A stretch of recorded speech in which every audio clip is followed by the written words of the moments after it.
अस्सलाम वालेकुम। कैसे हैं आप सब? उम्मीद है आप सब ठीक होंगे। आज जुम्मा का दिन है, छोटी सी बात करनी थी आपसे। तो बस बचपन याद आ रहा था। जब हम छोटे होते थे तो अम्मी लाजमी जुमे वाले दिन तस्बीह नमाज़ पढ़ती थी और साथ हमें भी पढ़ाती थी।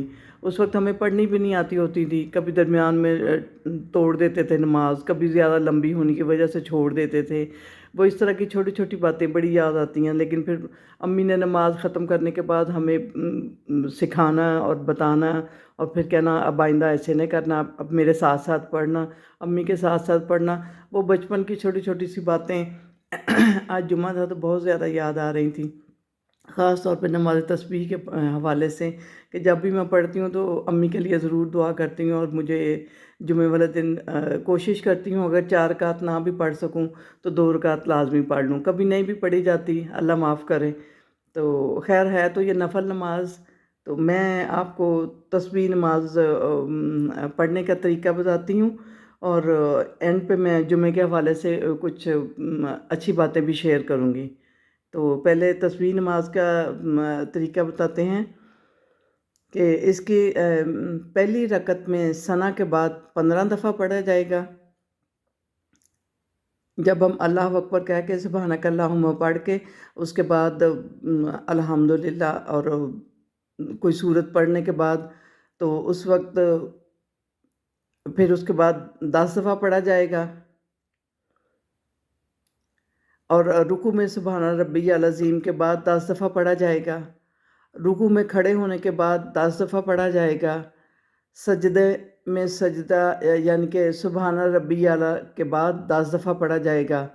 दूसरे सजदे से पहले जलसे में 10 दफ़ा पढ़ा जाएगा। दूसरे सजदे में सुबहान रब्बी आला के बाद 10 दफ़ा पढ़ा जाएगा। और दूसरी, तीसरी, चौथी रकत में भी फातिहा से पहले ऐसे ही 15 दफ़ा पढ़ा जाएगा और फिर हर दफ़ा सजदे के दौरान भी 10 दफ़ा और सजदे से उठ के भी 10 दफ़ा, रुकू में भी 10 दफ़ा, रुकू से उठ के भी 10 दफ़ा, इस तरह। और एंड पे फिर अत्तहियात के बाद जैसे हम आम नमाज पढ़ते हैं दूसरी सादा वाली, अत्तहियात के बाद दुरूद शरीफ और उसके बाद फिर सलाम फेर देते हैं।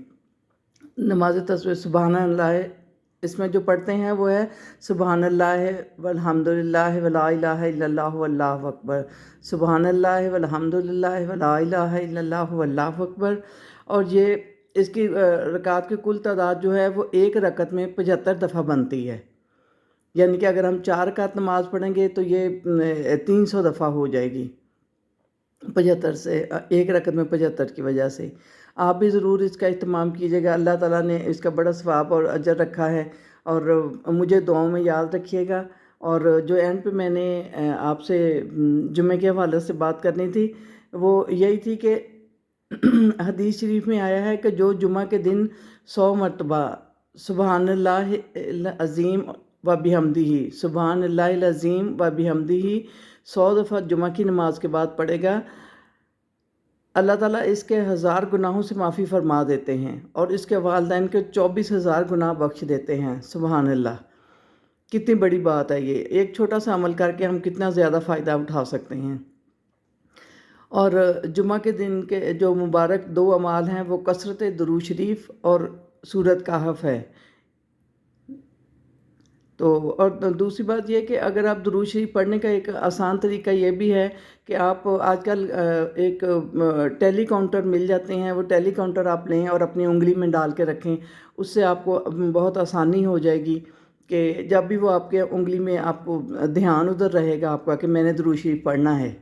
बंदा ना भी ध्यान हो, कोई भी काम कर रहा हो आते जाते तो वो ध्यान में आ जाता है बंदे का कि मेरी उंगली में ये कोई चीज़ है। जब वो हमें महसूस होती है तो फ़ौरन हमारा ध्यान जाता है कि ओहो मैंने तो दुरूद शरीफ पढ़ना था। तो आप इन बातों का एहतमाम कीजिए, अपने बच्चों को भी सिखाइए और हमें दुआओं में याद रखिए। अल्लाह हाफिज़।